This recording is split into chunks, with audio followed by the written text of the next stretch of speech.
Mais je suis vraiment ravi d'être parmi vous, même si c'est à distance. Je n'espère pas de retraverser l'Atlantique. Euh, voilà, Mais, j'ai suivi vos actualités ces derniers temps et je vois que c'est toujours aussi intense. mais bonjour, bonjour tout le monde. Je crois qu'on va commencer immédiatement cette conférence. Et au nom du Centre de recherche en éducation et formation relative à l'environnement et l'éco-citoyenneté, en fait, nous vous souhaitons une chaleureuse bienvenue à cette conférence. Nous avons aujourd'hui le grand plaisir d'accueillir Jérôme Lafitte, qui est membre du Centre, maître de conférences à l'Institut universitaire des technologies de Tours et chercheur au sein de notre centre de recherche aussi.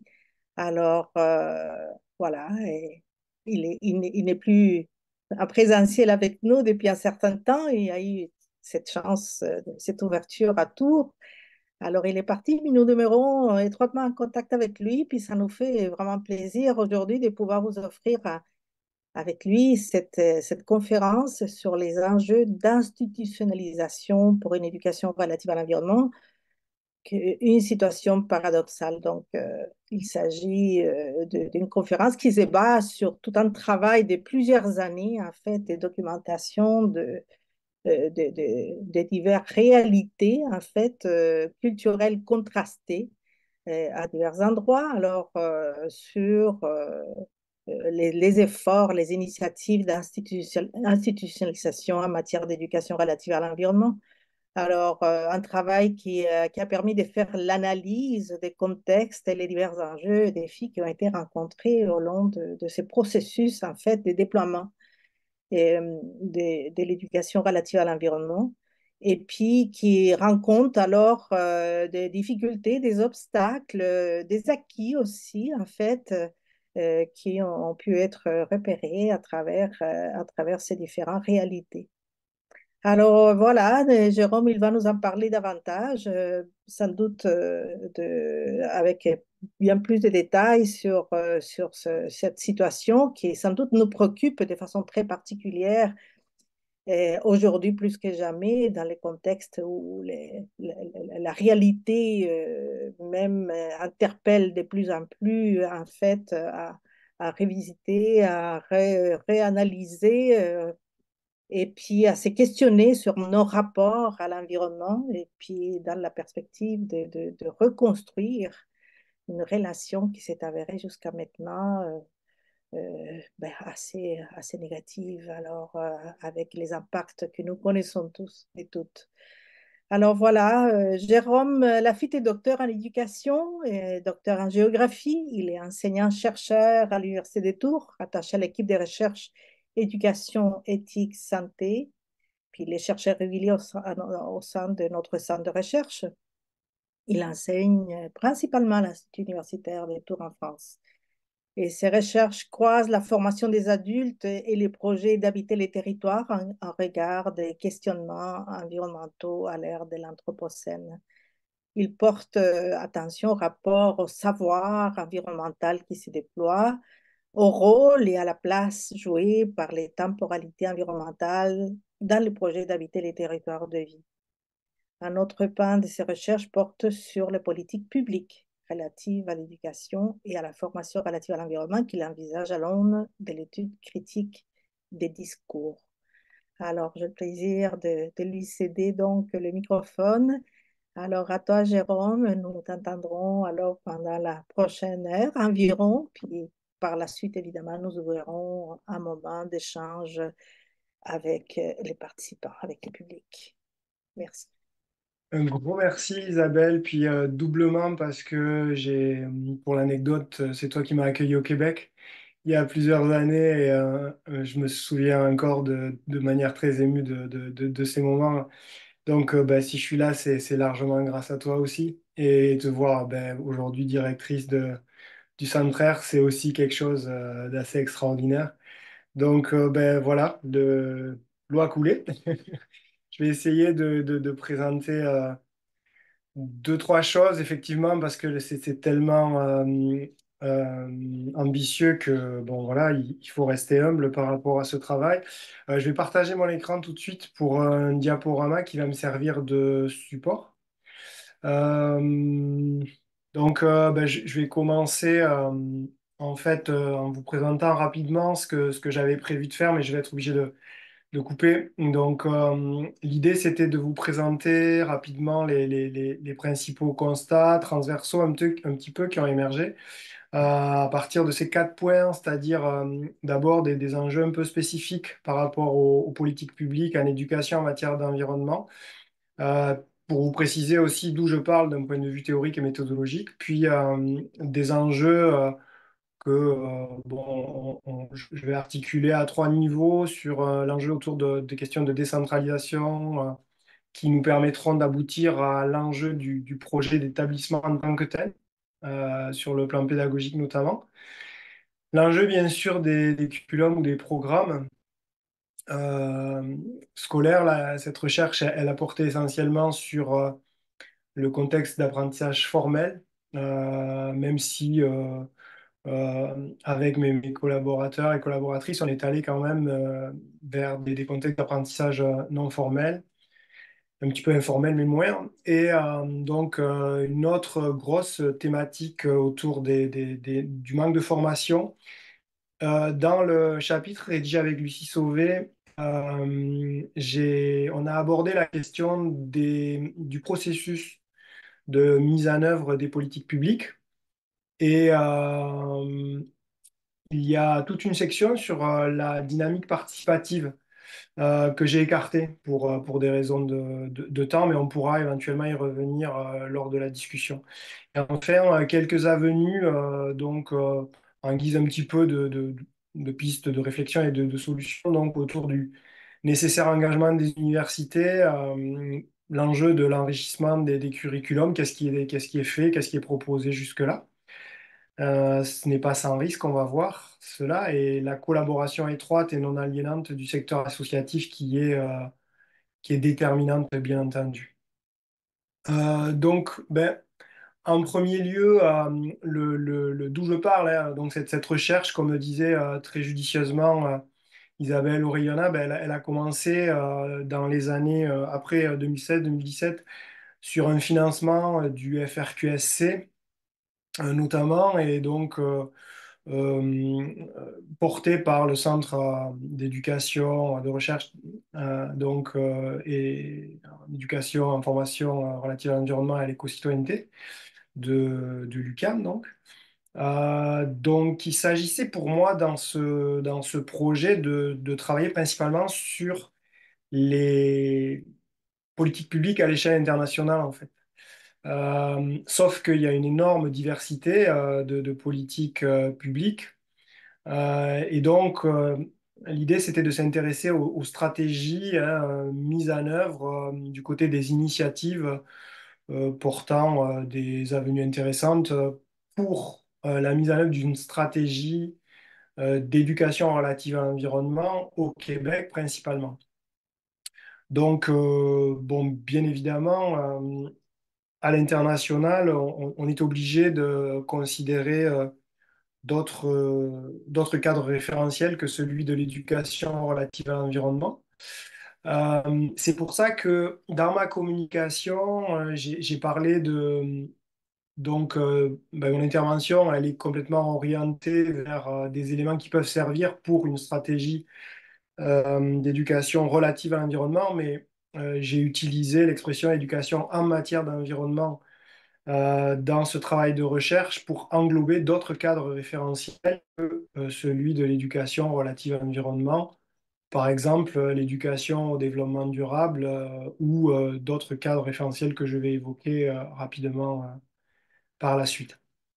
En gros, le design de la recherche, j'ai fonctionné par un échantillonnage par contraste, hein, en fait, c'est-à-dire essayer d'ouvrir à la comparaison interne qui aboutit à une mosaïque en fait par l'entremise d'un nombre de cas diversifiés mais sans mettre non plus trop de contraintes. En général, dans ce type d'échantillonnage, il y a deux critères de sélection. Bon, en recherche qualitative, on va plutôt parler de critères de sélection que plutôt de variables. Mais là, bon, le terme variable était gardé par Pires qui proposait cet échantillonnage. Donc, une variable générale qui est centrée pour ce travail essentiellement de recherche documentaire, hein, qui est centrée sur les états, mais à différents échelons, on va le voir. Puis une variable spécifique qui est rattachée directement au problème étudié. À la pertinence connue ou supposée des écrits que j'ai pu travailler. En fait, effectivement, ouais, ce sont des études antérieures sur lesquelles on s'est appuyé d'abord, puisque le Centre d'éducation relative à l'environnement avait déjà mené ce travail de synthèse dans les années précédentes, donc on a pu s'appuyer là-dessus.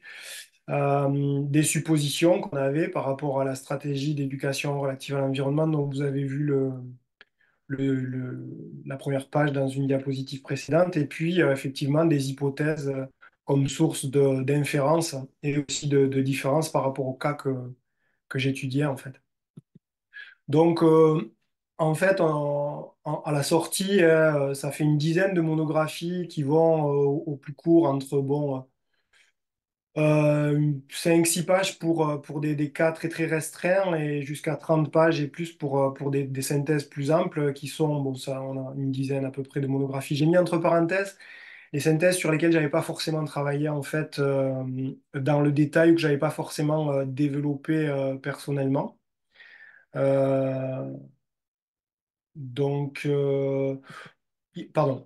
Euh, bon, la Belgique pour l'Europe, la France, la Finlande, mais d'autres pays qui étaient impliqués dans, cette fois-ci à l'échelle régionale, la stratégie baltique nordique, éducation 21.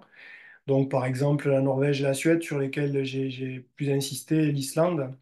J'ai pas, par exemple, travaillé sur le Danemark. Euh, Également, un petit point sur l'Espagne, mais là, dans mes propos, ça n'apparaîtra quasiment pas. Euh, et puis, pour le continent américain, ben, il y a l'Ontario, une province du Canada, et puis les États-Unis, le Brésil et la Colombie. Voilà, j'espère que j'ai pas oublié la Belgique, je crois pas. Donc voilà un petit peu les cas que j'ai travaillés.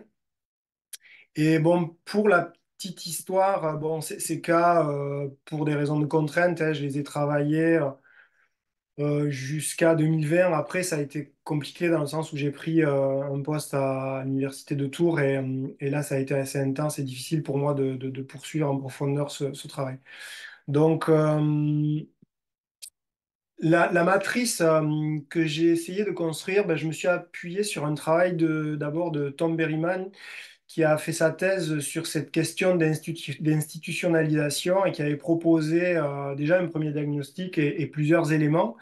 Donc en gros, sept éléments qui m'ont permis de structurer le travail à partir d'un corpus de données bon, qui était assez varié, qui allait des programmes officiels à des politiques publiques, effectivement, à des sites internet de ministères à de la littérature grise ou professionnelle hein, de ces différents pays et à bien sûr une littérature de recherche qui portait sur ces questions, pour faire bref.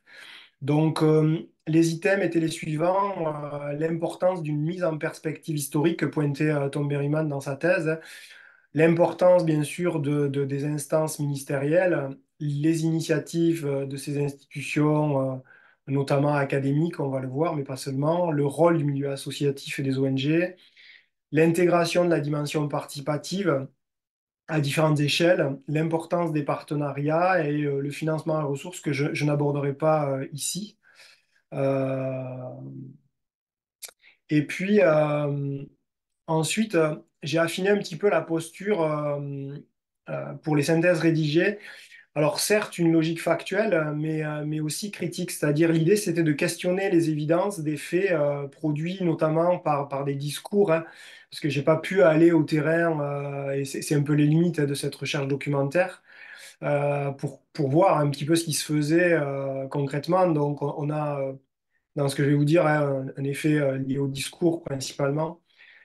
Mais donc, ce questionnement critique, on permet de générer des interrogations pour ouvrir la discussion, en fait, et nos réflexions au sein du centre. J'ai attaché une importance particulière au couple contextualité discursive, c'est-à-dire dans quel contexte se produisent ces discours, quelles sont leurs conditions et en quoi ça peut expliquer jusqu'à un certain point tel et tel positionnement discursif. Et puis articulé avec une historicité des logiques d'institutionnalisation, c'est bon, considérant ce discours porté à tel moment, dans quelle dynamique historique intervient cette stratégie d'institutionnalisation et dans quelle mesure ça éclaire un petit peu les choix qui sont faits, considérant également la situation géographique des différents pays et États. Euh, voilà, j'ai mobilisé la typologie des rapports à l'environnement qui a été produite par Lucie Sauvé, hein, notamment les types de rapports à l'environnement, et puis pour essayer de repérer effectivement les changements de référentiel dans les politiques publiques. Et j'ai porté attention au jeu d'acteurs, acteurs humains et non humains, avec tous les dispositifs aussi qui étaient à l'œuvre. Mais surtout des acteurs qui venaient de ces pays que j'ai pu rencontrer quand j'étais au Centraire et qui sont repassés à travers les synthèses, on a mené parfois un travail d'écriture multiple. Donc ça a été très, très intéressant pour valider, trianguler un petit peu les résultats. Euh, ok, là, ouais, là, il y a, d'accord. Euh, Putain, c'est bizarre. Ouais, c'est parce que, ouais. Bizarrement, la couleur a changé. Je vais remettre. Ouais, j'ai mis le rouge, mais c'est pas. Désolé. Donc, des ancrages. En fait, les enjeux, ouais, ce sont des ancrages politiques structurants. Oui, bon, ça, on l'a vu, je vais passer pour accélérer. Donc, les principaux constats transversaux. Tout d'abord, un point sur de quoi on parle quand on parle d'institutionnalisation. Euh, Ça, c'est déjà quelque chose d'important à éclairer. L'institution ou les repères institutionnels, en fait, basiquement, hein, peuvent renvoyer à un cadre, on va dire, normatif, une dynamique ou une manière un petit peu répétitive et régulée euh, de réguler les rapports sociaux. Et donc, ça a à voir avec effectivement l'action collective, bien évidemment. Mais ces enjeux normatifs dépendent bien sûr des intérêts de différents acteurs, des valeurs qui sont en jeu portées par ces acteurs, mais aussi de toute une série de dispositifs de cadrage qui offrent plus ou moins de liberté, notamment interprétative. Euh, et également, il faut tenir compte de la culture publique et administrative des pays, parfois qui dépasse d'ailleurs la spécificité des pays, qui est parfois une culture quasi internationale. Donc ça a pour conséquence de rendre délicat hein, cette question de l'institutionnalisation qui a été largement traitée par les sciences politiques en fait. Mm. Ouais, je reviendrai sur ça. Ensuite, ce qu'on peut dire, c'est que euh, l'éducation, elle est au cœur de cette dynamique d'institutionnalisation.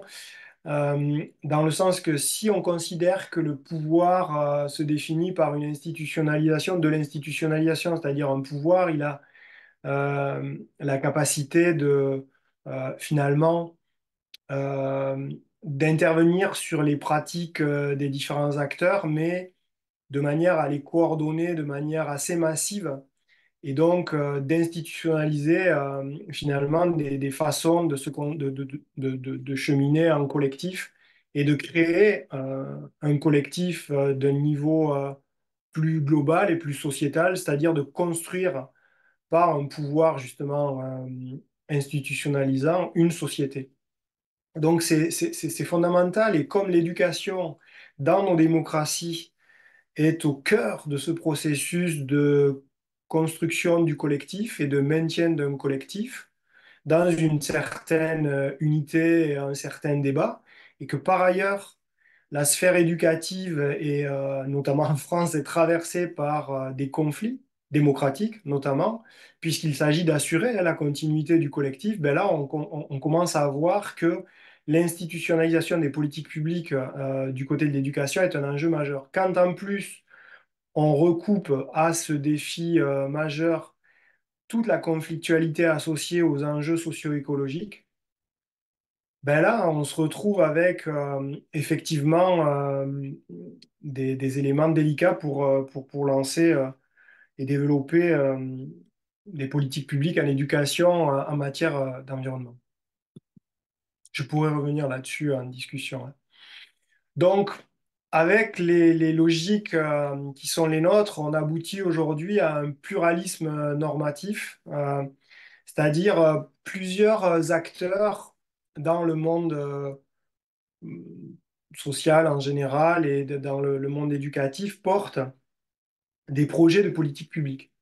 Euh, et on est passé de plus en plus à effectivement un marché finalement des politiques publiques qui reçoivent toute une série de demandes et qui, parce que nos sociétés sont tournées vers des formes d'éclectisme un petit peu culturel, eh bien, il faut intégrer plus ou moins ces demandes qui impliquent un arbitrage politique.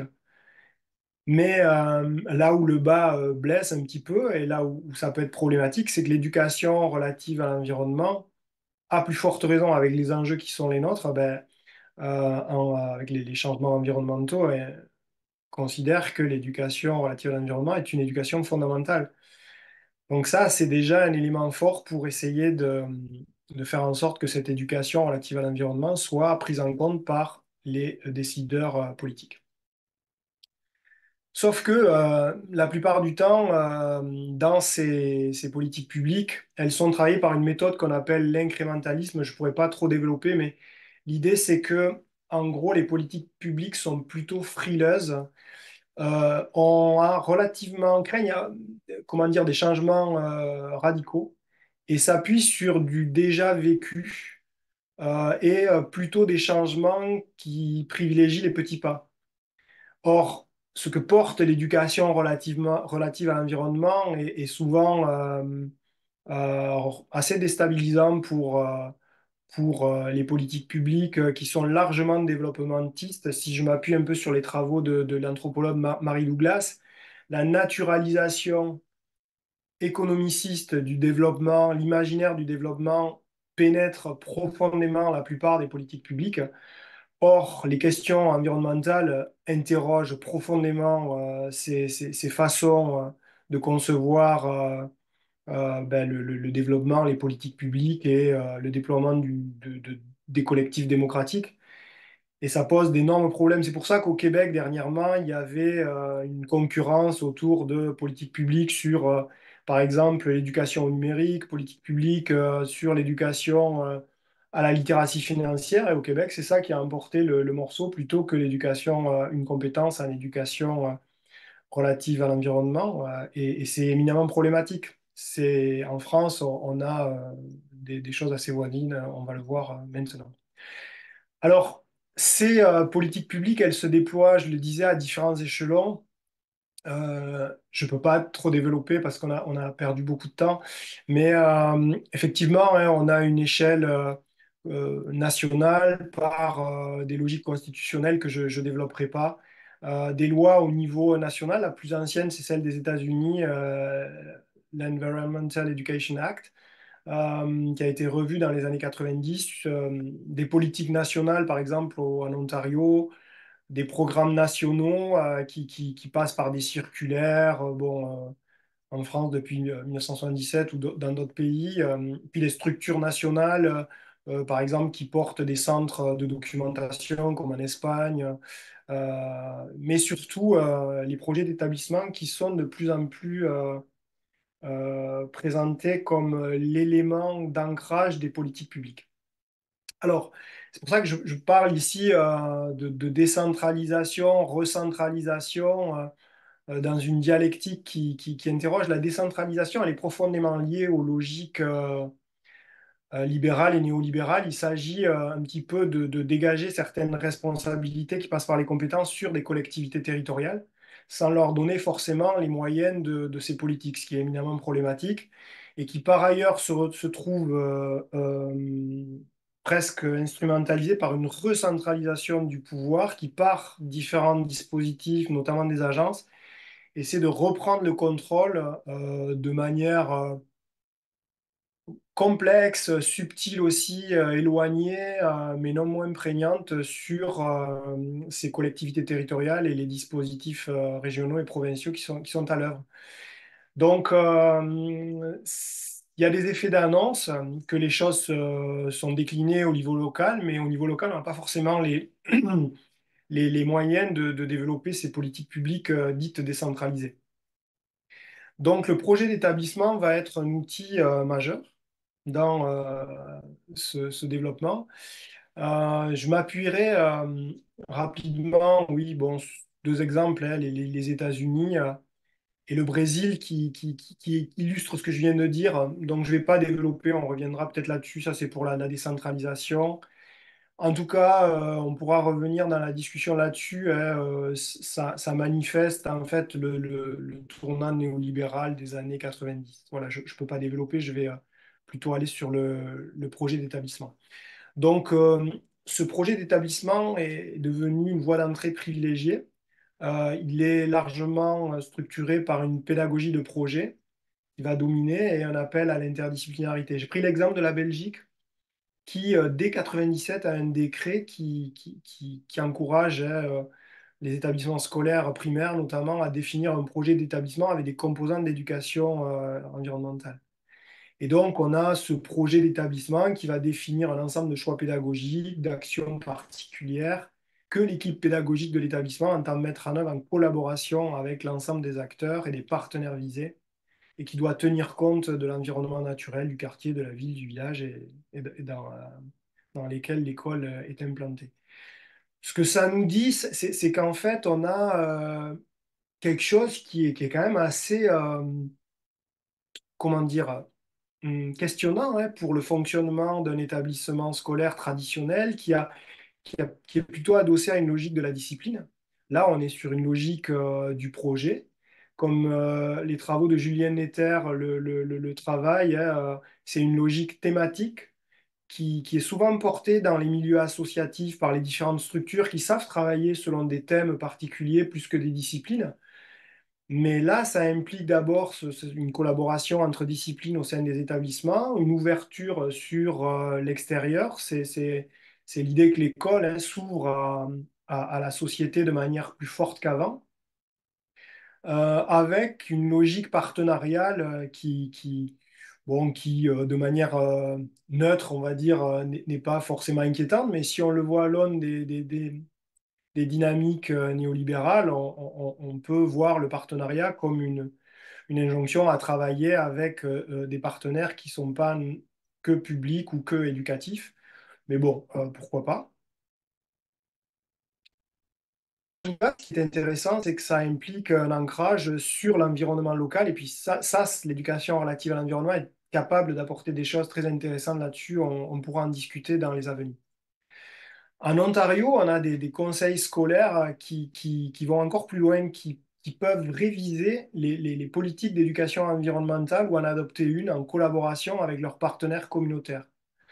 Donc ça, c'est encore au-dessus en termes de liberté pour les acteurs locaux, même si on a des curriculums qui sont définis au niveau provincial. Euh, En Colombie, c'est beaucoup plus structuré. On a une collègue que Isabelle connaît très bien, Maritza Torres, en Colombie, qui a beaucoup travaillé sur ces questions, que Lucie a encadré aussi dans sa thèse et qui a fait un travail considérable en Colombie pour développer l'éducation relative à l'environnement en intégrant le niveau local, au niveau provincial, au niveau national. Donc là, on a un exemple assez extraordinaire. Mais effectivement, au niveau local, pour les raisons que j'évoquais, il reste de profonds blocages pour développer ces politiques publiques ou à tout le moins de développer de manière relativement, comment dire, harmonisée, un petit peu uniforme, ces politiques publiques au niveau local. Mais comme j'ai pas travaillé en profondeur sur la Colombie, c'est Lucie qui avait plutôt travaillé sur cette synthèse, ben, je peux pas beaucoup plus en parler. Euh, on pourra voir dans la discussion. Je pense qu'il y a des personnes qui maîtriseront mieux que moi le cas de la Colombie. Mais pour nous, au Centraire, ça a été un cas presque d'école, hein. Euh, alors, les limites et les atouts de l'approche par projet. Cette approche par projet, elle est devenue incontournable, mais toujours pareil, d'un point de vue critique, il faut retenir que si ce secteur associatif a porté la pédagogie par projet, je parlais de logique du thème selon les travaux de Julien Netter, hein, que portent les structures associatives, il est nécessaire de porter un regard critique. Ouais, cette pédagogie de projet qui est prônée par les premiers militants comme moyen d'émancipation, elle est normalisée de plus en plus, réinterprétée dans les situations professionnelles. Elle est même au cœur de ce que des chercheurs ont appelé le nouvel esprit du capitalisme, hein, c'est le management par projet. Et donc ça, c'est problématique parce que, par exemple, bon, en France, hein, on a des structures qui travaillent cette pédagogie par projet et qui sont aujourd'hui soumises à des appels à projets plus ou moins complexes, à tel point que de grosses structures qui vont chercher des financements, désormais, elles sont obligées, hein, par des appels à projets européens, sont obligées d'embaucher des managers formés au management pour répondre à ces appels à projets avec finalement un développement d'une ingénierie du projet qui, au départ était pas mal portée par l'éducation, mais qui aujourd'hui est beaucoup portée par le management. Alors, on a ces enjeux forts, hein, dans les milieux éducatifs formels, non formels. Est-ce qu'on on forme, par exemple, les personnes qui vont travailler dans le secteur de l'animation à cette pédagogie par projet profondément fécondée par le management? Est-ce qu'on est dans des dérives qu'on pourrait appeler de l'ordre de la didactisation des milieux non formels? Est-ce que c'est souhaitable? C'est attendu de plus en plus, hein, c'est donc le travail par objectif associé à des finalités. Ce que disait un éducateur en éducation auprès des adultes, Bernard Honoré, c'est qu'un objectif qui est déjà posé, si on n'est pas capable d'interroger la finalité, c'est déjà qu'on a enfermé toute la réflexion éducative. Donc, c'est, on est obligé de passer par cette ingénierie aujourd'hui et il faut l'interroger. Pour ce qui est des curriculums, ben là, on se retrouve effectivement avec un cadre référentiel dans les cas que j'ai étudiés qui est hégémonique, qui traduit ce qu'on appelle dans les politiques publiques une dépendance au sentier, path dependence, c'est-à-dire, en fait, on a des politiques publiques, comme je vous disais, qui sont structurées par l'incrémentalisme, qui n'aiment pas trop le changement et qui s'inscrivent dans des choses qui ont été mises en place depuis des années. C'est la fameuse dépendance au sentier. Et comme je vous ai dit, il est très très difficile de réorienter ces politiques publiques sur des paradigmes qui sont différents. Donc là, on est dans le paradigme du développement durable. On est en train de passer à autre chose. Mais la dimension économiciste reste déterminante. Et donc, c'est très difficile pour passer à d'autres politiques publiques. Quand je l'ai étudié, cette question, je l'ai étudiée aussi dans ma thèse. Je travaillais sur des projets de développement durable type Agenda 21. Et en m'inspirant du travail de Michel Foucault, en étude de discours, à l'issue de ma thèse, j'ai considéré qu'en fait, le développement durable, dans le cas que j'étudiais, pouvait être considéré comme une formation discursive. Alors, qu'est-ce que c'est une formation discursive? Ben, effectivement, ça s'appuie sur une série de textes, une intertextualité, en fait, qui se développe, pardon, qui se développe du niveau international, principalement au niveau local, et qui est plus ou moins contraignant, plutôt incitatif et qui va, par cette intertextualité foisonnante, exemple, programme Action 21 au niveau international, déclinaison au niveau régional des agendas 21, puis déclinaison au niveau local des agendas 21 locaux. Donc ça construit un véritable réseau théorique avec toute une série de concepts et de mots qui gravitent autour de ces textes, que se réapproprient pardon, les différents acteurs qui portent ces logiques, les bureaux d'études notamment avec le tournant néolibéral, et qui ensuite euh, utilisent ces concepts, ces textes comme un champ de possibilités stratégiques, notamment gouvernementales, mais qui sont largement soutenus par une approche un petit peu économiciste, et même beaucoup, qui font que quand on produit, par exemple, des savoirs alternatifs, et bon, j'ai pas pu le développer là aujourd'hui, mais les acteurs des différentes politiques publiques que je vous présente ont eu des moments participatifs pour produire ces politiques publiques. Ils ont proposé toute une série d'éléments. Par exemple, en Finlande, à un moment donné, il a été question de 5 grandes compétences citoyennes. Il était question de compétences critiques ou d'approches critiques, sans parler de compétences. Dans ma thèse, j'avais constaté ça aussi sur un autre domaine. Eh bien, ces éléments-là sont recodés, requalifiés, ces énoncés, avec le vocabulaire dont je vous parlais, qui structure cette formation discursive au service, donc, en général, d'une éducation au développement durable, ou du moins au service du développement durable, par une éducation, au développement durable. Donc, c'est très, très complexe, finalement, dans ce que j'ai étudié, de voir émerger des politiques alternatives au développement durable. L'exemple, ça va être la stratégie dite Baltique Nordique Éducation 21, dont je pourrais vous reparler, je passe. Euh, alors, pour l'Europe du Nord, en fait, on se rend compte que cette Europe du Nord, elle est très, très marquée par le développement durable, mais elle va quand même garder une dimension naturaliste forte, apolitique essentiellement, adossée à une perspective scientifique qui est presque à l'origine.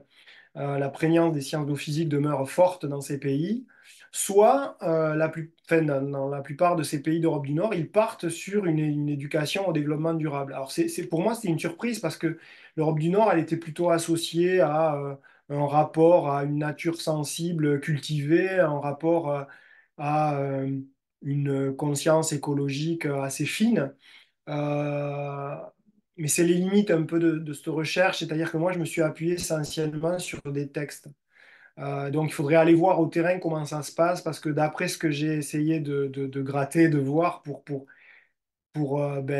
critiquer ce à quoi j'arrivais comme résultat pour l'Europe du Nord, je pense qu'il existe des pratiques beaucoup plus sensibles dans ces pays-là, mais que j'ai pas pu attraper, étudier. Les textes finlandais, islandais dans les langues sont pas accessibles. C'est difficile d'accéder à leurs textes. Ils sont pour la plupart payants. Donc là, j'ai touché un petit peu des limites sur cette région. Pourquoi la Finlande, l'Islande affichent dans les textes officiels mis à disposition en anglais et au niveau international l'éducation au développement durable, une approche par compétences extrêmement adossée à l'OCDE, à l'Union européenne? Ben, je pense que bon, dans les années dans lesquelles j'étais, en 2017, 2018, ben, l'adossement à l'Union européenne n'est pas neutre sur le plan géopolitique et géostratégique. Quand on voit ce qui s'est passé après avec la Russie, bon, vous comprenez que là, il y a des contextes qui font qu'on a un affichage international géostratégique dont on comprend hein, les tenants et les aboutissants, indépendamment du cadre hégémonique qu'est le développement durable. Donc, on a des résistances hein, en Islande, comme je vous disais. Ils ont connu des réformes incroyables où, d'une année à l'autre, là, j'ai pu en discuter avec une collègue qui était venue au centre RE. Euh, j'avais son prénom sur le. D'ailleurs, j'ai oublié, et son nom, c'était pas Lostir. Euh, et donc, oui, elle me faisait, enfin, elle nous partageait qu'ils avaient vécu une réforme extrêmement violente où du jour au lendemain, d'une année à l'autre, ils avaient dû abandonner leur logique un petit peu disciplinaire, passer sur des groupes de discipline, sans manuel scolaire, sans préparation d'une année à l'autre.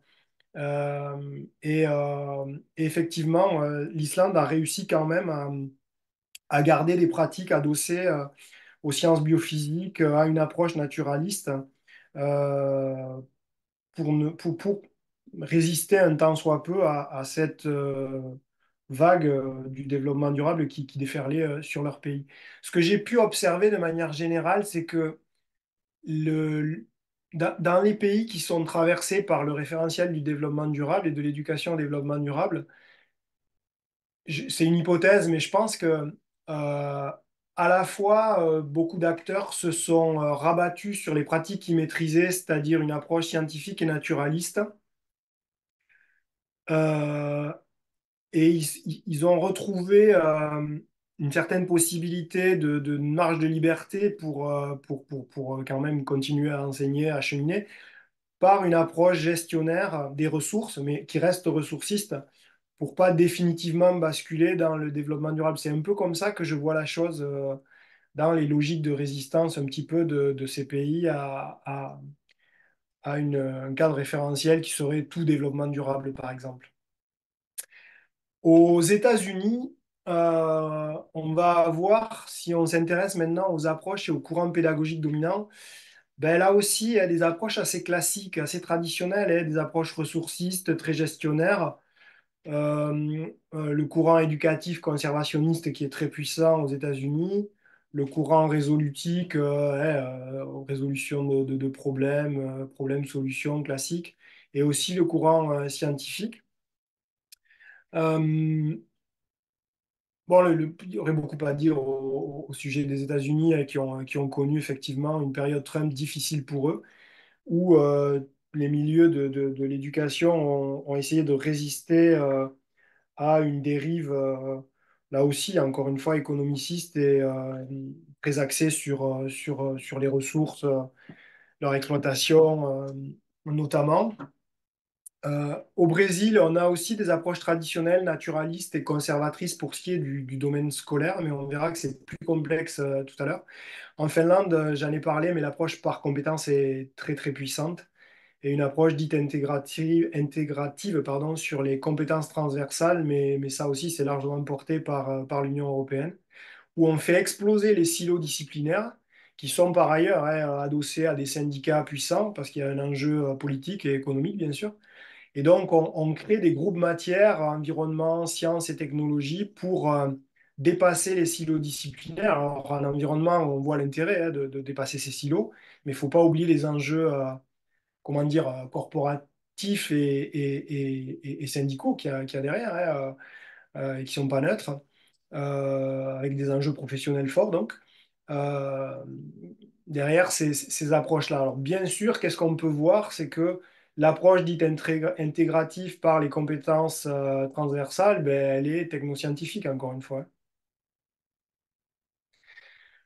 Pour le manque de formation des enseignants, euh, bon, ben, je rappelle que l'étude a été portée sur le contexte d'apprentissage formel. Dans la plupart des pays étudiés, on n'a aucune formation ni aucun cours obligatoire dans les années 2018 encore qui était lié à l'éducation en matière d'environnement. Je pense que les choses sont en train de changer très vite actuellement. Mais depuis ces dernières années, rien n'était prévu dans la formation initiale du personnel enseignant dans les pays que j'étudiais. J'avoue qu'il faudrait revoir les choses depuis 2020, hein. Je pense que les choses ont dû avancer. Et il était temps. Euh, Dès lors, on a beaucoup de mal à trouver un corps d'enseignants spécialisé dans ce domaine, hein. Et un bon indicateur de l'institutionnalisation d'une telle éducation dans les programmes de formation initiale à l'enseignement est le nombre de professeurs spécialisés en éducation environnementale. Il n'y en a pas. Il n'y en a quasiment pas. Donc, en termes d'embauche universitaire, c'est extrêmement rare. Et ce constat était déjà posé dès les années 80, 95, pardon, aux États-Unis par McEwan Ice et la thèse de Tom Berryman le pointait également. Euh, donc, c'est problématique parce qu'il y a une vraie demande de formation des enseignants et des enseignantes en sciences biophysiques, en sciences sociales, sur les questions environnementales, mais aussi en termes d'expérience de terrain. Et on a un manque cruel de formation, des approches éducatives complexes, ambitieuses, et qui croisent ces deux grands domaines de connaissances, sciences biophysiques et sciences sociales, sans parler d'approches intégratives, que moi j'appelle intégrées aussi, et pas forcément sur les compétences transversales portées par l'Union européenne, des approches systémiques, des approches holistiques ou une perspective de critique sociale, qui sont des approches complexes. Ben, euh, ça, c'est très peu enseigné quand ça l'est. Donc, ces lacunes majeures, hein, très très fortes dans la formation obligatoire, génèrent une éducation superficielle et qui est axée sur ce que Jean-Baptiste Comby, un sociologue assez critique, parle, qui évoque sous l'expression doxa sensibilisatrice, c'est-à-dire bon, des approches qui sont centrées sur les connaissances à transmettre, basées sur le modèle du déficit des connaissances, notamment essentiellement scientifiques et sur des formes de persuadisation, de moralisation, associant son action à des visées comportementalistes qui ciblent les éco-gestes, hein, ce qu'on appelle les clean walk, par exemple, ou ouais, le ramassage de déchets, le tri des poubelles. C'est important, hein, c'est fondamental, en ce sens que beaucoup d'environnementalistes sont rentrés par là.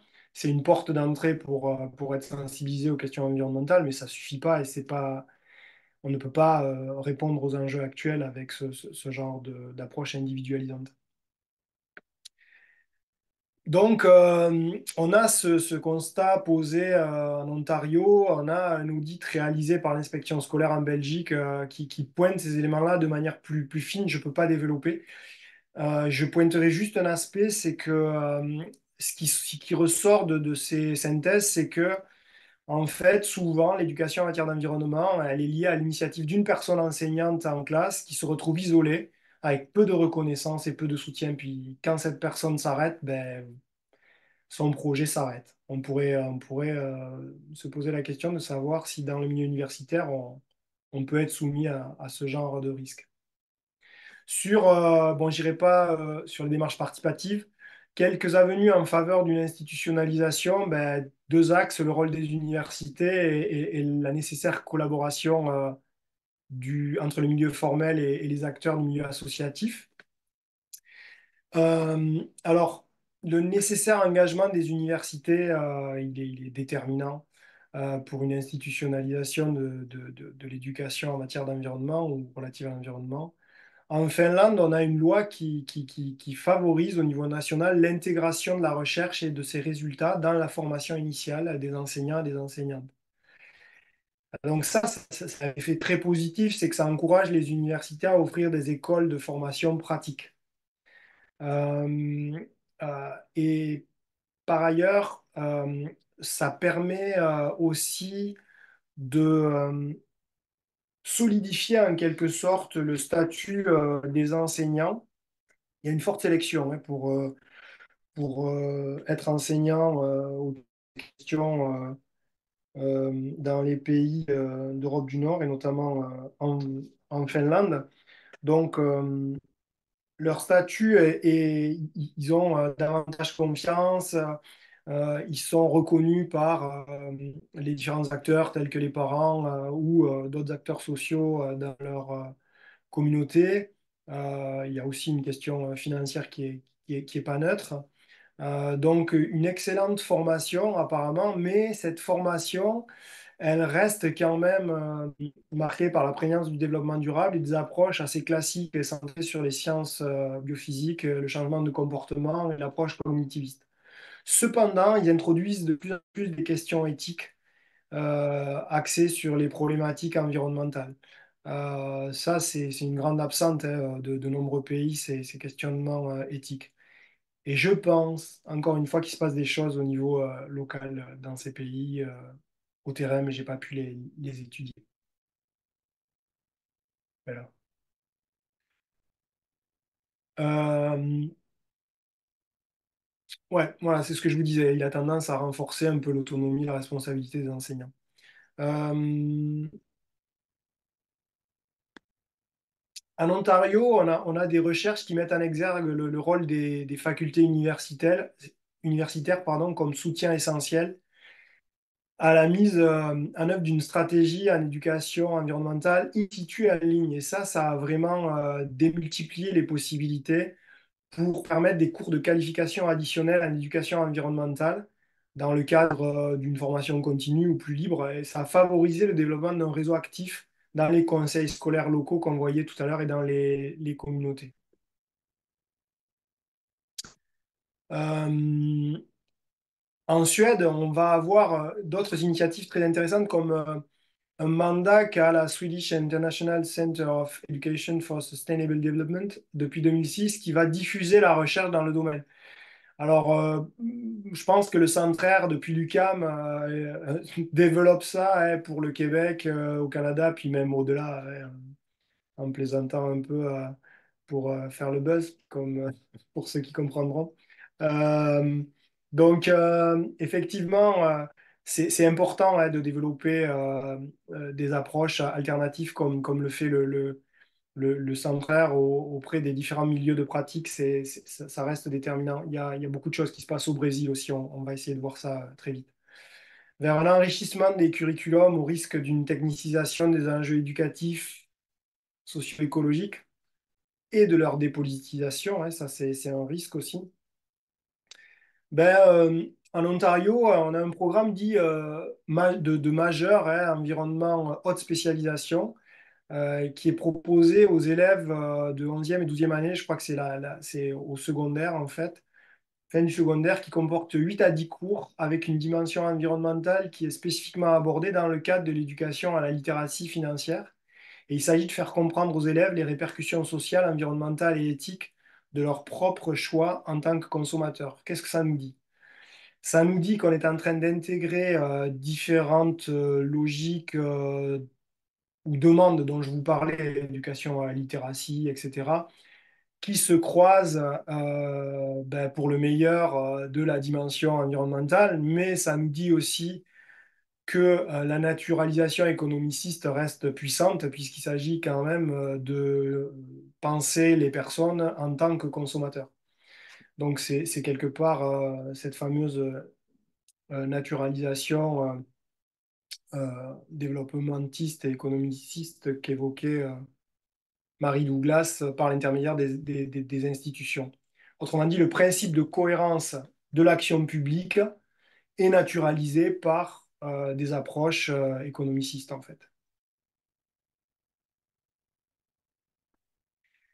Alors, en Ontario, toujours, il est demandé depuis 2009 dans tous les programmes cadres d'une section d'essayer de développer des stratégies effectivement d'éducation à l'environnement, mais on retrouve plusieurs courants, dont l'éducation au développement durable, mais l'éducation à l'éco-justice. Donc, on a l'impression que j'avais en travaillant en Ontario, c'est qu'il y avait quand même une diversité de courants et d'approches qui étaient intéressantes et qu'on trouve pas si fréquemment dans le formel, tel que l'éco-justice.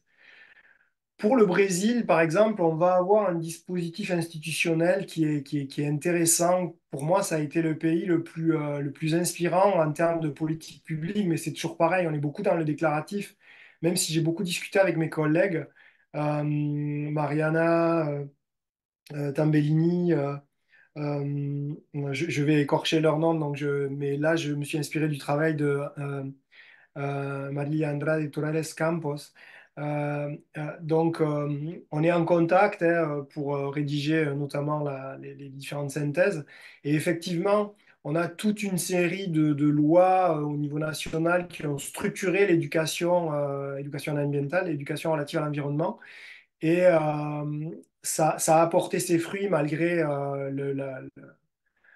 le moment Bolsonaro qui a été difficile pour ce pays.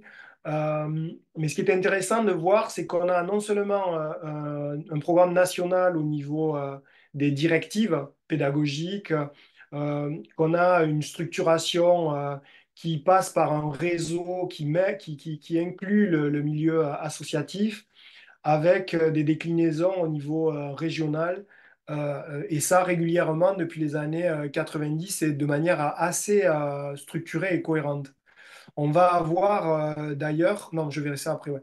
On va avoir dans le côté collaboration avec le milieu associatif des rencontres tous les 2 ans avec les différents acteurs du milieu associatif pour faire avancer les questionnements au niveau des politiques publiques, mais c'est relativement inclusif par rapport au milieu associatif qui porte, comme dans beaucoup d'autres pays, ben, en fait, toute une dynamique de réflexion critique et pas seulement sensible sur le rapport à l'environnement qui est décisif, qui est déterminant par rapport à ce qui se produit dans le milieu formel, avec par exemple des revues professionnelles et toute une série de...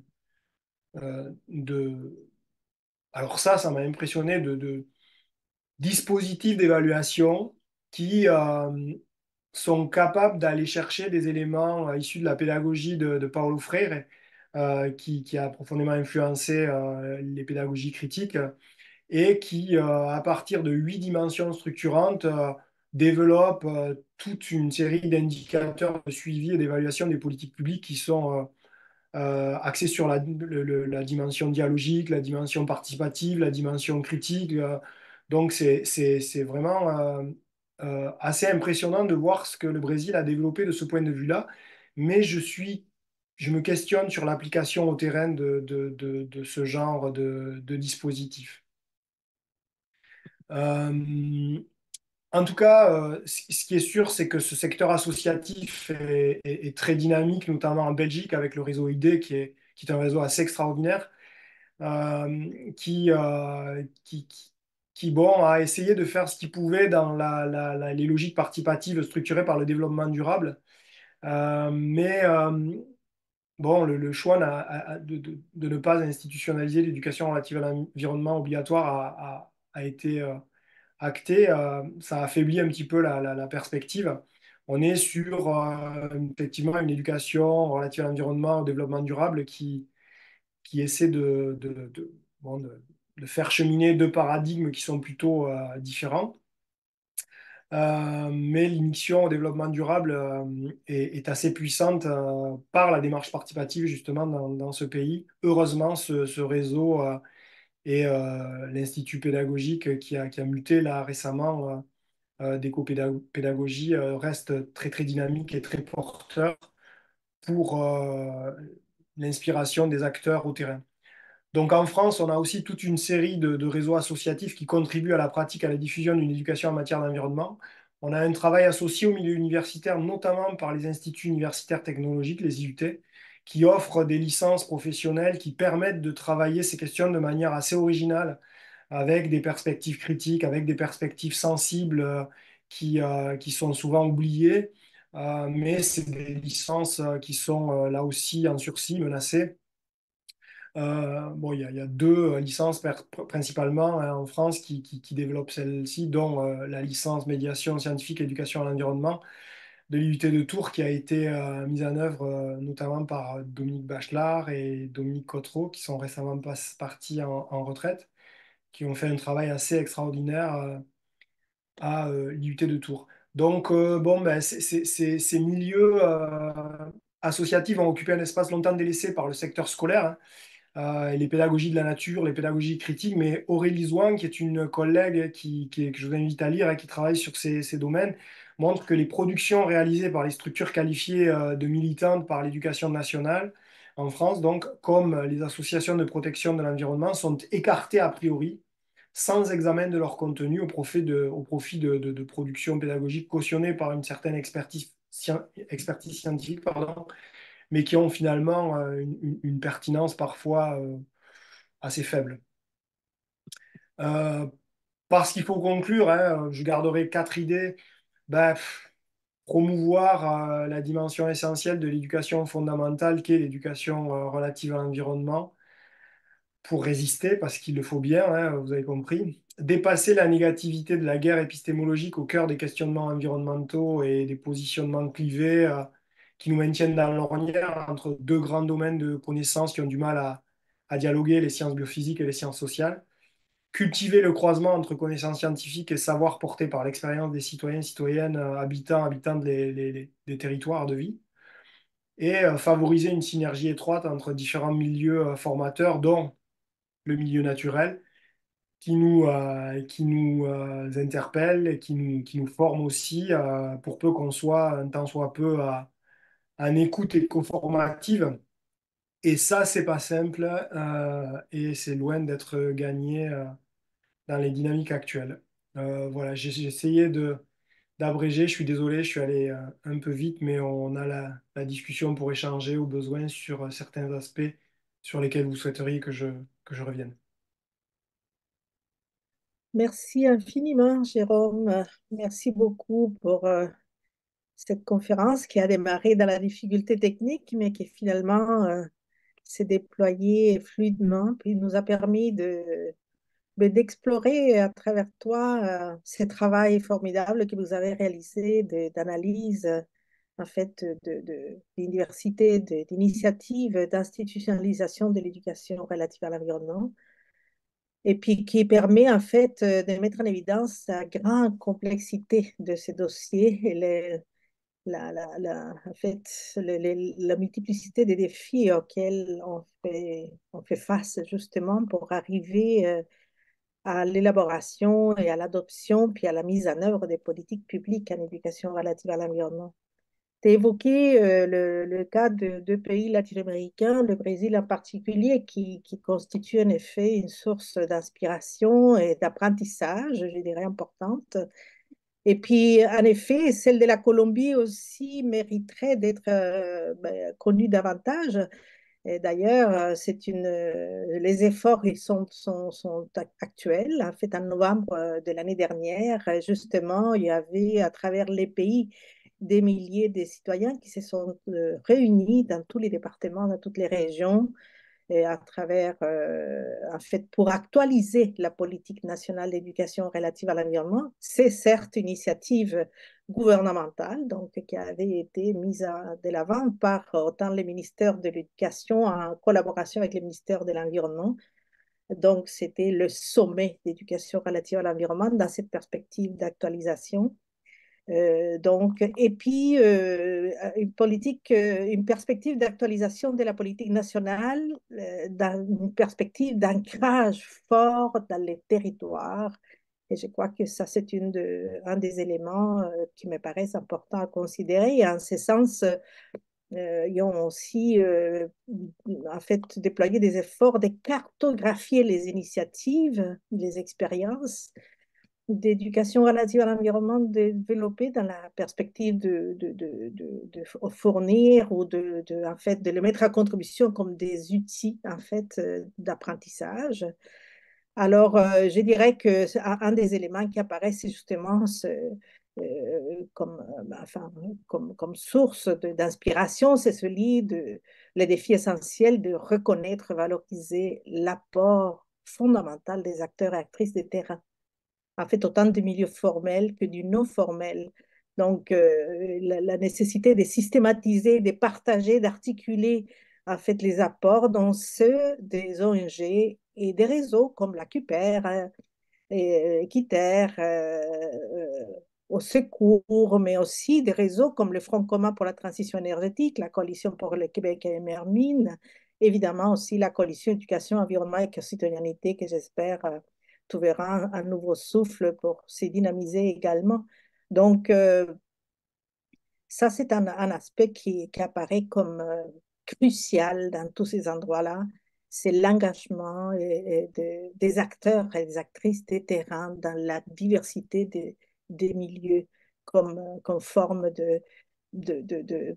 en fait, comme clé pour, vers justement la perspective d'adoption des politiques publiques et qui, bon, il est clair que dans beaucoup de contextes apparaissent comme un certain type de menace à l'établi, menace au système, menace aux choix sociaux dominants, etc.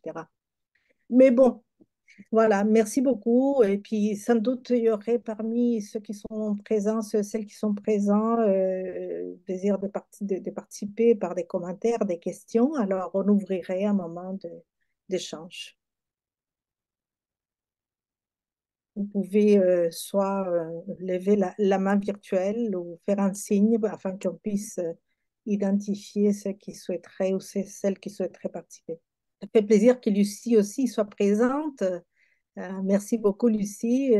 On le sait que ce travail que Jérôme vient d'exposer, en fait, c'est un travail qui est initié il y a longtemps et puis que vous avez pu ensemble avec Jérôme donner une forme en fait d'un rapport et d'un beau chapitre d'ailleurs. Je profite de l'occasion et dans des premiers jours du mois de juin, on pourra voir en librairie les nouveaux livres collectifs, ouvrages collectifs du Centre Éducation relative à l'environnement, trajectoire, perspective et défis contemporains. On retrouvera un chapitre extraordinaire qui porte justement sur le sujet que Jérôme vient de nous exposer. Oui, ben j'en profite en 2 secondes pour ben, te remercier Isabelle d'avoir mené à terme le projet d'écriture. C'est jamais simple, hein, de coordination des acteurs et surtout Lucie pour ben, la rédaction, ce travail de collaboration qu'on a mené. On était très occupés tous les deux, c'était pas évident, mais oui, pour essayer de faire une synthèse comme on a pu de part et d'autre de l'Atlantique. Oui, merci Lucie, je te vois désormais. Et, Hugues, est-ce que c'est toi qui pilote en fait Ah ben ouais, ouais, je techniquement? peux bien, je peux bien, Oh, merci Isabelle. Oui, ben il y a Virginie merci. Bachand-Lavallée qui avait levé la main. Vas-y, C'est Virginie. ça, je vais faire mon microphone. Bonjour, heureuse de t'entendre, Jérôme, et ravie de te retrouver. On a passé des De bons même. moments à cause à travailler ensemble. Ouais. En fait, merci beaucoup, puis j'apprécie vraiment ta conclusion qui dit en fait, sur le fait qu'il faut croiser les savoirs et entre les partenaires et les universitaires, et puis l'idée aussi que les enseignants se sentent souvent seuls et isolés, puis comme quoi il faudrait peut-être comme soutenir des communautés de pratique. Je me posais aussi la question, j'avais lu un article qui m'avait marqué de Passy et Benson qui avait analysé finalement l'intégration. Là, dans ce cas-ci, c'était dans la perspective de l'éducation en plein air, mais une éducation en plein air avec la dimension de finalement de questionnement au rapport à l'environnement aussi.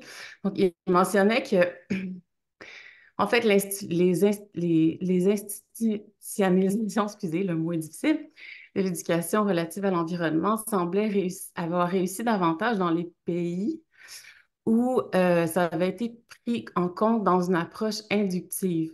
C'est-à-dire que il avait vu qu'est-ce qui étaient les demandes sur le terrain, les pratiques, comme tu parlais de des projets peut-être d'établissement, euh, quand il y avait une écoute de cela, mais de façon flexible, l'institution semblait avoir mieux réussi. Puis il parlait de 4 nations seulement, là, c'est peu, mais il parlait du Danemark, justement, et de l'Angleterre, qui était finalement, qui avait comme une approche plus inductive. Là encore, je parle c'était pas l'éducation relative à l'environnement en général, mais l'éducation extérieure ou l'éducation plein air. Mais je trouvais ça intéressant de regarder. Ça, puis en même temps, je me dis qu'au Québec, comment est-ce qu'on pourrait, tu sais, prendre appui sur, justement, il y en a une demande de l'éducation au plein air aussi, puis comment est-ce qu'on pourrait soutenir finalement une éducation au plein air de qualité qui intègre vraiment l'éducation relative à l'environnement et pas seulement une éducation traditionnelle à l'extérieur. En tout cas, c'était juste une- un commentaire, voilà. Merci. Non, merci Virginie, c'est très apprécié. Ben, oui, je me suis beaucoup posé cette question, mais il y a peut-être des personnes dans la salle qui pourraient répondre aussi ou discuter de ce questionnement. Je ne veux pas trop monopoliser la parole parce que je l'ai beaucoup eu là, mais euh, ce que ça m'évoque, c'est que lorsqu'on parle de ces questions environnementales, obligatoirement, on est obligé de chercher un ancrage local.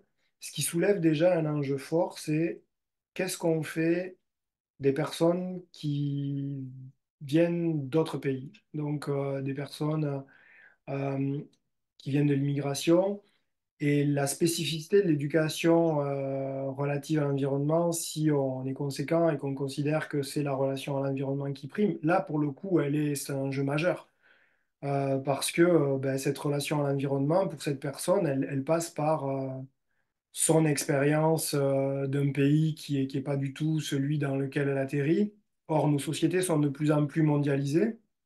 Comment on répond à cet enjeu-là? C'est-à-dire que systématiquement, quand on fait de l'éducation relative à l'environnement, on est obligé d'atterrir sur ce milieu, à plus forte raison si on a un projet d'établissement, par exemple, qui a tendance à devenir un arrimage fort pour le décliner. On va mettre les mains dans la terre, on espère, local, et là, il y a tout un champ de l'ordre de l'interculturalité ou pour amener ces personnes et ces enfants à travailler sur des réalités socio-écologiques qui ne sont pas du tout les leurs effectivement de construire un vrai rapport à l'environnement parce que quand on met pas, tant qu'on ne met pas les mains dans la terre, qu'on n'est pas sur des approches sensibles qui vont nous marquer en termes de corporéité, de rapport à ces éléments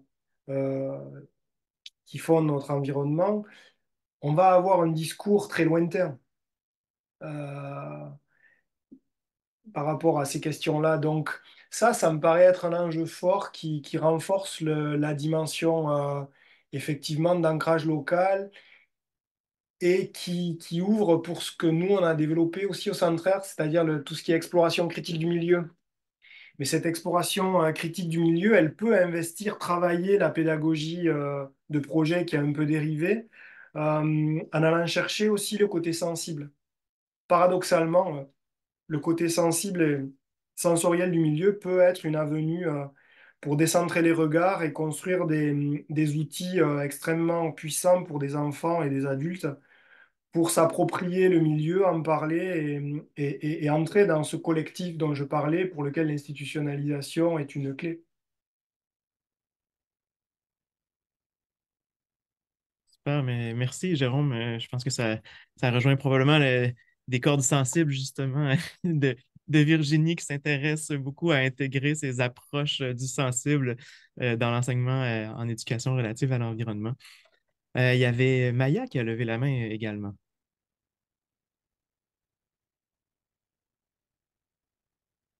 Je vais demander. Ouais. Oui, oui, bonjour tout le monde. Mon intervention va être plutôt folklorique et ça fait écho à ce que Jérôme vient de dire sur les différences d'un pays à l'autre. Ce qu'on appelle, j'ai oublié, je viens de lire un article sur des savoirs ouvragés. Ça veut dire des apprentissages intérieurs, culturels qui sont vraiment liés à des cultures des pays différents. Et c'est d'autant plus très important de penser cette éducation relative à l'environnement à une échelle globale. Moi, personnellement, je me trouve actuellement en Roumanie. Roumanie, c'est un pays qui, tout récemment, il est entré dans la communauté européenne et on ne l'appelle plus un pays de Sud, c'est un pays européen. Je suis dans un hôtel, je suis en sabbatique et je suis dans un hôtel pendant 30 jours. Et donc, chaque jour, je demande à la femme de ménage de ne pas me changer les serviettes et de ne pas me changer les draps. Euh, et elle n'a pas compris, elle a cru que c'est par modestie, que je suis quelqu'un de très humble et que je ne veux pas lui faire du travail. Mais en réponse, elle veut me faire plaisir. Et elle me guette. Dès que je sors, elle entre, elle me change le tout. Donc, ben, je suis allée à la réception, j'ai expliqué que chez moi, je change la literie une fois chaque 2 semaines. Donc, je préfère qu'on fasse la même chose ici par des raisons écologiques, parce que je n'ai pas besoin qu'on me change chaque jour la literie et les serviettes. La dame à la réception, elle m'a donné l'impression qu'elle avait compris ma position. Et aujourd'hui, elle m'annonce, non, on n'a pas le droit de ne pas vous changer chaque jour les serviettes et la literie parce que c'est dans notre protocole d'accueil des touristes. Donc, voilà. Et ça parle de quoi? Ça parle d'une sorte d'inertie d'un pays à l'autre. C'est pas par, comment dire, c'est pas par mauvaise intention qu'ils font ça. Il leur semble de faire très, très bien pour moi. Et moi, ça me dérange vraiment. J'ai envie de fermer la clé et puis de perdre la clé en sortant de ma chambre pour qu'on n'entre plus et qu'on ne change plus chaque jour la literie et les serviettes. Donc, je reviens à cette idée d'être compréhensible vis-à-vis d'autres cultures, mais en même temps, aller peut-être au-delà de l'Occident et comment diffuser ce savoir ailleurs dans le monde où les gens ont des gestes qui ne sont pas rationnels. Changer chaque jour la literie, c'est pas rationnel. Mais ils ne se posent même pas la question parce qu'ils n'ont jamais entendu parler que, en raison des enjeux écologiques, ça serait mieux de demander au client qu'il a besoin qu'on lui change la literie chaque jour. Voilà, c'était ça mon anecdote. Voilà. Et encore une fois, félicitations pour cette recherche qui vise plusieurs pays et puis on va continuer comme ça pour pouvoir éveiller et sensibiliser d'autres pays à ces enjeux. Merci, Maya. Jérôme, voulais-tu réagir, rebondir? Non, je pense que on aurait le même comportement en France, c'est une rationalité, pour moi, c'est rationnel, c'est une rationalité économique adossée à un référentiel qui est sur les fameux labels qualité, etc., qui sont voilà, des labels qualité adossés à la satisfaction du client dans sa jouissance individuelle d'une société de consommation, hein. Des draps propres dans un hôtel avec un statut particulier, un service qui renvoie à des formes de classification sociale qui, ouais, qui sont toujours une course à toujours plus de confort, de consommation, ce genre de choses. Merci, Jérôme. Je vais céder la parole bientôt à Lucie, mais juste avant, il y a une question dans le clavardage qui a été posée, qui demandait qu'est-ce qu'on pensait, ou qu'est-ce que peut-être toi, tu penses, Jérôme, du nouveau cours de culture et citoyenneté québécois. Je ne sais pas si tu as eu le temps de te pencher, en fait, sur cette proposition de programme qui va entrer en vigueur de façon obligatoire, en fait, dès l'automne prochain. Cette année, il était un peu à l'essai, là. C'était au libre choix des enseignants de l'intégrer ou non. Je ne sais pas, est-ce que tu avais eu la chance de regarder ce programme? Hélas, non. Alors là, je vais vraiment faire part étaler mon ignorance, donc je peux pas enfin, je sais pas quoi dire sur culture, citoyenneté québécoise. Et là, je pense qu'il y a des personnes dans la salle qui vont être autrement plus capables que moi d'évoquer ces aspects-là, où j'aurais tendance à dire il faut travailler la chose, effectivement, mais pas beaucoup plus. Mhm. Merci. Ben, effectivement, il y a peut-être d'autres personnes. Je ne sais pas si Lucie, c'est la raison pour laquelle elle levait la main. Elle avait peut-être déjà une réaction ou peut-être une autre question. Je te laisse la parole, Lucie. Oui, à propos du cours Culture et citoyenneté québécois, je pense que Mélanie Champoux pourra nous en parler peut-être tout à l'heure, mais effectivement, c'est un cours malheureusement où on a voulu intégrer tellement de préoccupations que celle du rapport à l'environnement est vraiment laissée dans l'ombre. Alors, mais en fait, Jérôme, je voulais te dire que je suis contente de te voir, de t'entendre, d'ailleurs les collègues aussi à l'écran. Et puis, merci pour ton analyse, ce recul que tu as pu prendre par rapport à un portrait d'ensemble des initiatives nationales, internationales et nationales. Et puis, je sais à quel point ce travail a été exigeant, laborieux, et qui a demandé justement toute une recension d'écrits, non seulement pour la description des politiques, mais pour l'analyse de celles-ci. Alors vraiment, tu nous en as présenté une synthèse efficace, mais le gisement qu'il y a derrière tout ça mérite d'être exploré. Mais ce qui nous a manqué, Jérôme, dans toute cette aventure de travail, sur les politiques publiques, auxquelles d'ailleurs Tom Berryman a participé à un moment donné dans notre trajectoire. Ce qui nous a manqué, euh, c'est de produire une cartographie descriptive mondiale de ce qui se passe en matière d'institutionnalisation ou d'initiatives structurantes en matière d'éducation relative à l'environnement. L'analyse que tu en fais, l'analyse critique, est excellente parce que à quoi sert un portrait si on n'en dégage pas l'essentiel et les enjeux? Mais je pense que si un jour, par miracle, la vie nous donnait le temps et les moyens, ben, ce serait bien qu'on puisse s'inspirer de la stratégie de la cartographie participative qu'Isabelle a développée dans le domaine des résistances, des mouvements de résistance citoyenne, une espèce de cartographie mondiale des initiatives d'éducation relative à l'environnement. Euh, Parce que là, on en fait ressortir les éléments saillants, mais on n'a pas de portrait d'ensemble.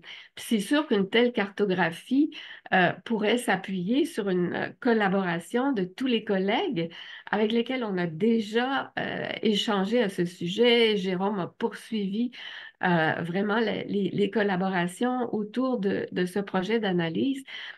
Mais ça serait extraordinaire si par miracle, on parvenait à construire une telle cartographie à la fois géographique et institutionnelle. Mais en fait, on peut rêver, n'est-ce pas, Jérôme, euh, à travers les années. Et puis aussi, je pense que si nous, du Québec, on veut faire avancer notre projet d'éducation à l'environnement, je pense qu'on a de très bons complices en Ontario en particulier, parce qu'ils vivent la même réalité un peu nord-américaine, sociologique, canadienne que nous, dont on veut se défaire ou pas. Alors, je pense qu'eux ont beaucoup travaillé la formation des enseignants comme socle de ce développement institutionnel. Alors, ça vaut la peine d'aller fouiller sur le web pour approfondir ce que l'Ontario est parvenu à faire de la part d'acteurs universitaires qui en ont été les initiateurs à l'origine. Voilà, merci encore, Jérôme. Merci, Lucie.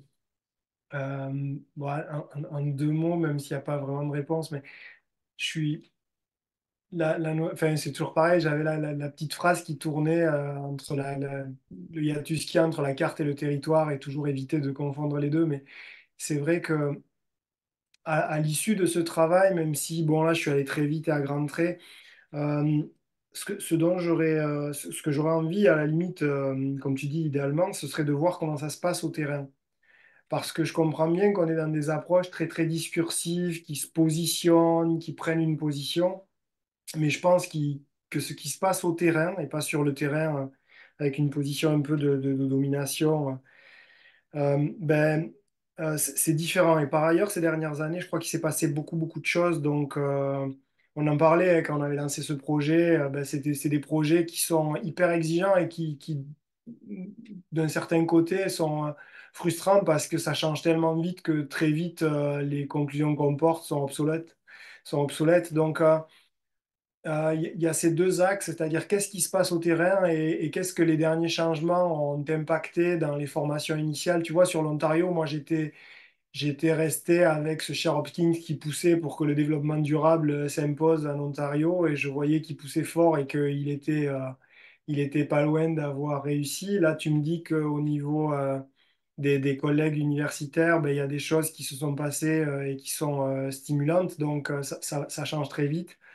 Tant mieux si au Québec, vous pouvez vous associer Je pense que ça, c'est une belle avenue à l'Ontario parce que je crois ils ont pensé des choses intéressantes, effectivement, sur le plan organisationnel. L'Ontario, moi, ce que j'ai un peu compris, c'est qu'ils sont dans ce qu'on appelle le soft law, c'est-à-dire des logiques incitatives qui s'appuient sur toute une série de textes qui sont de l'ordre du guide.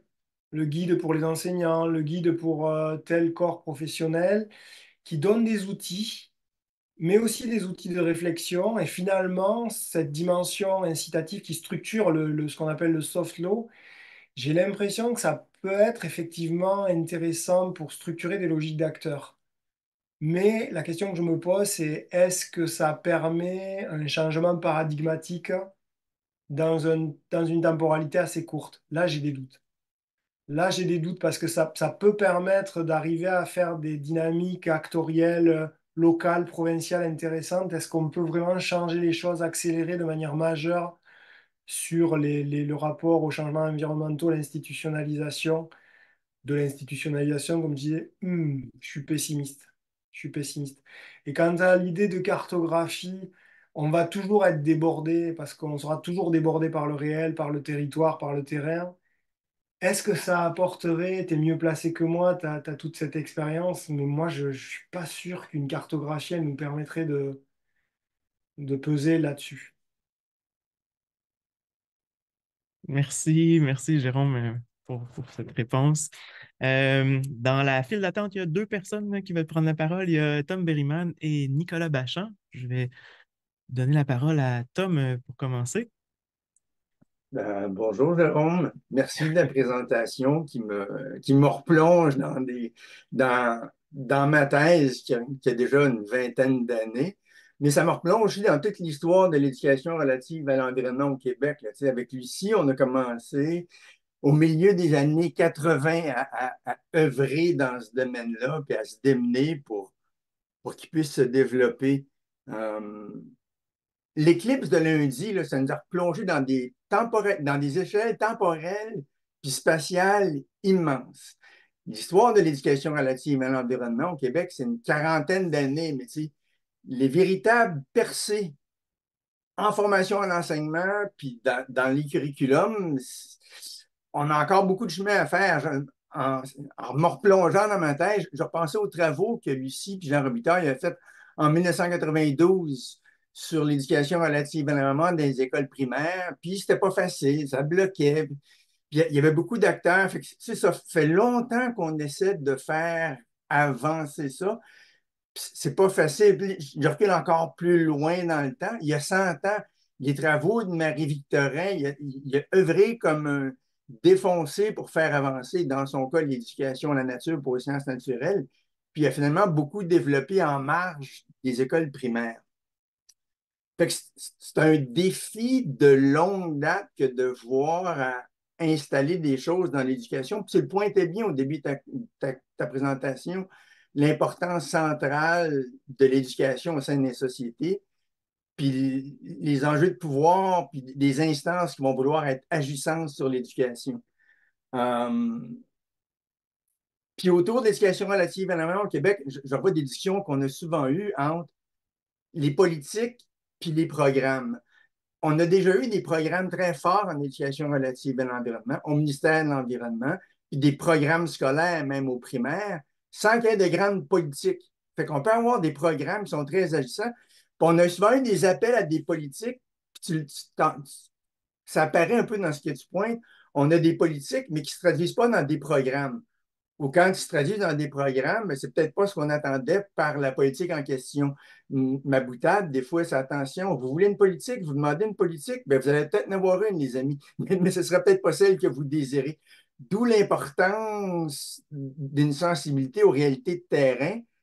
Puis le défi, je pense, d'une cartographie, ça va être une pertinence contextuelle au primaire, au secondaire, au collégial, à l'université, d'indifférencier même au primaire, donc d'avoir une sensibilité contextuelle qui peut nous faire défaut. Et chez moi aussi, des fois, je dis cordonnier mal chaussé.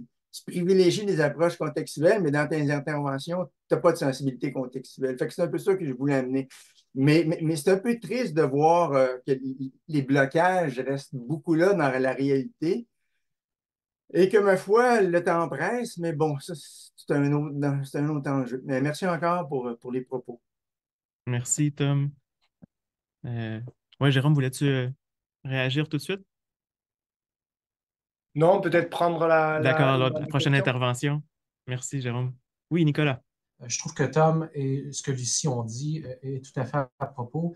Je voulais revenir un peu sur l'idée de cartographie, peut-être à une échelle plus réduite, parce qu'on parle d'une cartographie sur ce qui se passe à travers la planète.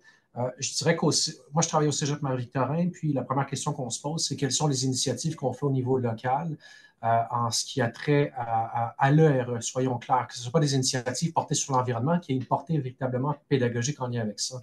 Fait que de faire un bilan, c'est un peu la première étape d'un processus d'institutionnalisation. Est-ce que ça va, le fil de conversation? Tout le monde arrive à me suivre malgré le délai? C'est parfait. OK, super. Euh, donc, c'est ça que je disais, c'est que nous, c'est un peu notre première étape de cartographie, si on veut, toutes les actions, d'essayer de voir où on en est, puis à partir de ça, qu'est-ce qui manque, pour se rendre compte qu'il y a beaucoup de choses qui manquent, en fait. Parfois, c'est l'appui de la direction qui est un peu plus absent, mais c'est là-dessus qu'on travaille.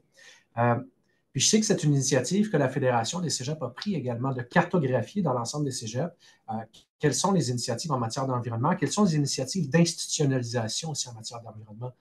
Il y en a très peu, malheureusement, que la Fédération a répertorié, mais il y en a qui existent.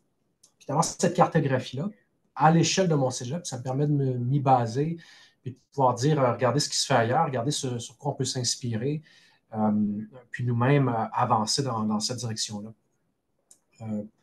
Pour moi, ça fait partie du processus d'institutionnalisation à l'échelle locale.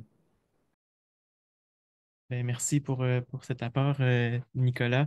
Ben, c'est ça, en fait, Jérôme, je ne sais pas si tu es au courant, mais au Québec, la Fédération des cégeps a lancé un vaste programme, un vaste chantier, je dirais, d'écologisation du réseau des cégeps au Québec. Et donc, il y a une étude qui a été portée par le CIRAD, qui est un centre de recherche du cégep de Gaspésie-les-Îles, si je ne me trompe pas, qui a établi finalement un portrait de la situation au Québec et qui aujourd'hui a mené à un plan d'écologisation de la Fédération qui s'engage sur différents volets. Là. Il y a l'écologisation des établissements, donc du construit, du bâti, l'écologisation de la culture, l'écologisation des milieux de travail, l'écologisation aussi de la formation à travers les curriculums.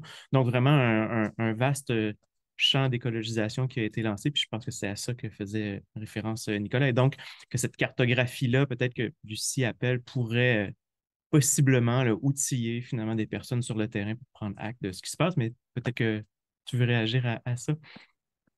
En fait, ouais, comment dire? Euh, voilà, il y a plusieurs axes, hein. Sur la question de l'institutionnalisation. euh, Si on veut vraiment peser aux échelles qui sont les nôtres et considérant les temporalités qui sont celles des changements environnementaux, ça ne peut se faire qu'à des échelles, on va dire, de l'ordre du national. Ça veut dire qu'on est pleinement dans ce que, par exemple, un sociologue qui a beaucoup travaillé euh, au Québec, Michel Freytag, appelle cette fameuse institutionnalisation de l'institutionnalisation, c'est-à-dire il définit le pouvoir comme ça, hein, on ne peut peser sur les pratiques signifiantes des acteurs, qui sont à la fois subjectives et objectives, qu'à partir du moment où où on peut orienter les normes d'une société à un niveau, cette fois-ci pratique, hein. Donc c'est des politiques publiques concrètes qui orientent, par exemple, les cégeps pour un corps d'enseignants et d'enseignantes particuliers, ou un secteur de la vie, l'agriculture ou autre. On ne peut peser que avec des pratiques de second degré qui finalement influencent les pratiques de premier degré qu'on fait tous les jours quotidiennement. Et ces pratiques de second degré, c'est des pratiques qui passent par des institutions, qui sont portées par des institutions, donc par des lois, des règlements, des incitations. Ça passe par là. Si on veut vraiment changer, c'est à ce niveau que ça passe. Là, si je reprends un peu la typologie de Bertrand et Valois, il y a trois types de changements. Il y a un changement qui est permanent, cosmétique, dit opérationnel. C'est en général les politiques publiques avec l'incrémentalisme, on est là-dedans. Un changement stratégique qui adapte un petit peu la société par exemple, au changement climatique pour ce qui nous intéresse, et qui va effectivement tenter des formes peut-être d'écologisation jusqu'à un certain point, mais qui reste à la limite confiné à certains niveaux locaux, mais c'est déjà important. Euh, et puis, il y a un changement paradigmatique qui va être radical et qui va se coller au problème concret qui est les limites de la temporalité qui est la nôtre. On a peu de temps, il faut changer rapidement. On est sur des scénarios de plus de 2 degrés. On a un réchauffement des océans qui est catastrophique à court terme. Donc là, il faut changer des sociétés multimillionnaires vite et fort. Donc là, c'est toute la question de la limite et du rapport aux limites de nos sociétés telles qu'elles se développent. Et ce changement radical, effectivement, comment on le fait, c'est toute la question au cœur de laquelle se trouve l'institutionnalisation. Donc si déjà des secteurs aussi stratégiques que les cégeps peuvent changer de manière majeure à l'échelle des cégeps, à l'échelle du Québec, sur une interface aussi majeure que milieu éducatif des jeunes, milieu éducatif des jeunes adultes et articulation sur l'universitaire, c'est fondamental. C'est ce genre comment dire, de corps sociaux qui sont importants à faire bouger, à adresser. Je crois pas trop, quand je vois les changements qui sont à opérer, quand je vois l'inertie et les stratégies de ralentissement des États, c'est désespérant. Donc, c'est que ces corps un petit peu moyens comme les cégeps, comme, je sais pas, par exemple, tel syndicat agricole, c'est à ce niveau que ça se passe, quoi. Au Mhm. niveau trop local, on ne changera pas assez vite. Donc, oui, c'est ces niveaux intermédiaires qu'il faut adresser, mais il faut rien lâcher. Tom parlait des logiques un peu interstitielles, un peu qui fonctionnent à bas prix, elles sont déterminantes. Sur les pratiques quotidiennes, il faut continuer à être là. Moi, je dirais, si je me place sur l'éducation relative à l'environnement, je penserais les choses de manière dialectique, c'est-à-dire que un, pour moi, le domaine qui est probablement le plus dynamique, c'est le secteur associatif. C'est là qu'il se passe des choses sur le plan probablement des alternatives, sur la façon dont les acteurs habitent les territoires, appliquent les choses avec des marges de liberté conséquentes. Mais attention, ce secteur euh, est de plus en plus touché par ce que j'appelle la rationalité néolibérale et leurs marges de manœuvre sont réduites. On a beaucoup de personnes individuellement qui essaient de faire des choses qu'il ne faut pas désespérer. Ça, ce serait le pire.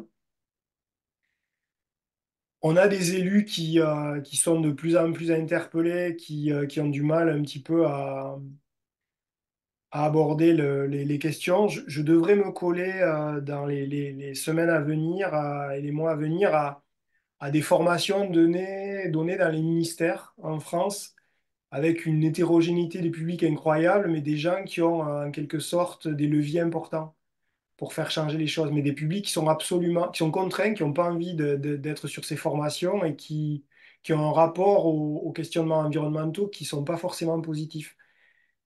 C'est ce type d'enjeu. Comment on fait pour essayer d'aller vers les personnes qui sont des décideurs, des décideuses qui ont le gros bout du bâton, comme on dit, et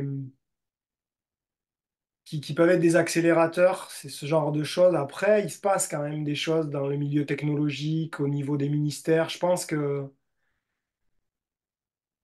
les choses sont quand même en train de changer et qu'il faut pas lâcher, faut être sur soutenir les milieux associatifs, ne pas désespérer des milieux institutionnels et bouger au niveau académique parce que Tom l'avait mis en valeur dans sa thèse. Je pense que des acteurs cruciaux, c'est les milieux académiques aussi. C'est les doyens d'université, c'est ces personnes-là qu'il faut, par les réseaux qui sont capables de toucher, c'est des personnes décisives. Donc, par exemple, si au Québec et en Ontario, il y a des synergies qui peuvent être faites entre les collègues universitaires, c'est décisif. Bah, ouais, j'ai pas forcément de solution, ouais, toute faite. Non, non, mais merci, merci Jérôme pour ta réponse. Merci aussi pour la conférence. Pour terminer, ben, je vais céder la parole à Isabelle pour le mot de la fin. Merci. Merci beaucoup, Jérôme, pour cette conférence qui nous ramène à ces questions essentielles de la direction que l'on prend dans nos efforts aussi pour pouvoir en fait se doter d'outils qui nous permettent de conduire nos destins dans une perspective d'une vie plus saine, plus juste aussi, plus respectueuse de la vie. Et puis, je crois qu'il y en a plusieurs qui ont évoqué la question de la nécessité d'envisager les moteurs de transformation, de bien les identifier, puis de les valoriser. Et puis, sans doute que vous avez aussi évoqué des outils qui peuvent être une contribution importante, celle de la cartographie des initiatives ou des répertoriages des initiatives, c'est en soi un processus de mobilisation, c'est en soi un processus de sensibilisation, de valorisation par les acteurs mêmes qui mènent ces processus-là, mais aussi c'est une forme de faire connaître toute cette mouvance d'aujourd'hui, puis en fait de faire, de sensibiliser sur la signification de ces efforts qui se déploient autant explicitement en tant qu'initiative d'éducation relative à l'environnement, mais implicitement beaucoup aussi dans les mouvements sociaux, dans les milieux associatifs, etc. Jérôme, tu viens de l'évoquer, et qui vivent de façon très directe l'impact d'un modèle, en fait, et ces processus de destruction des écosystèmes et de la qualité de vie en fait, et d'impact sur la santé humaine et la santé des milieux. Donc, je pense qu'effectivement, ces mouvances des mobilisations vers la reconnaissance, vers l'identification, la reconnaissance et la valorisation des initiatives est essentielle en tant que processus et en tant qu'aboutissement que sans doute la perspective est de pouvoir intégrer de façon formelle dans tous les milieux, en fait, des politiques, des normes, etc., en matière d'éducation relative à l'environnement. Et en ce sens, on célèbre les efforts que les cégeps déploient et on espère que les universités vont pouvoir aussi suivre les pas, puis bon, les milieux scolaires en fait, c'est sûr que la préoccupation d'intégration de la perspective d'éducation relative à l'environnement, à l'enseignement, à la formation initiale est très présente pour nous, mais fait face à des défis incroyables, à des résistances incroyables. Hier encore, on défendait l'importance de renforcer la formation disciplinaire et donc il n'y avait pas de place pour l'éducation relative à l'environnement, un EPEP par exemple. En tout cas, des discussions qui sont très vives, qui sont très présentes à tous les jours. Alors, merci beaucoup pour cette présentation qui nous ramène à ces défis majeurs que nous faisons face, tous ceux qui œuvront dans le domaine de l'éducation relative à l'environnement, et puis qui met en fait l'accent sur l'importance du réseautage, de l'articulation, en fait, de travailler, d'apprendre les uns des autres, les uns avec les autres, autour de ces préoccupations et ces communes, en fait. Merci beaucoup. Et puis au plaisir de vous retrouver prochainement pour une autre activité du centraire. Un gros merci pour votre accueil et cette Merci, opportunité. Jérôme. Ça fait vraiment plaisir de te revoir. Et Merci félicitations à Jérôme. Mélanie. À très bientôt.